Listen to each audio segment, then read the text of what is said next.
Караңыздар, урматтуу көрүүчүлөр, ушул сиздер көрүп турган Владимир Т-25 үлгүсүндөгү трактор сатылып жатат. Ал эми бул трактордун абалы же болбосо кошуп берүүчү нерселери ушул турган чизил деп коебуз, ошонусу менен анан касилкеси бар экен, анын сүрөтүнө кошуп коебуз. Ал эми тышкы көрүнүшүнү мына өзүңүздөр көрүп атасыздар.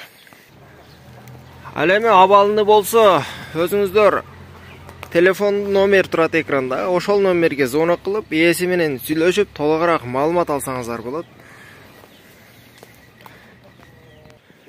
Урматтуу көрүүчүлөр, мынакей ушул сиздер көрүп турган трактордун мына стартери да бар экен, бирок аккумулятору жок.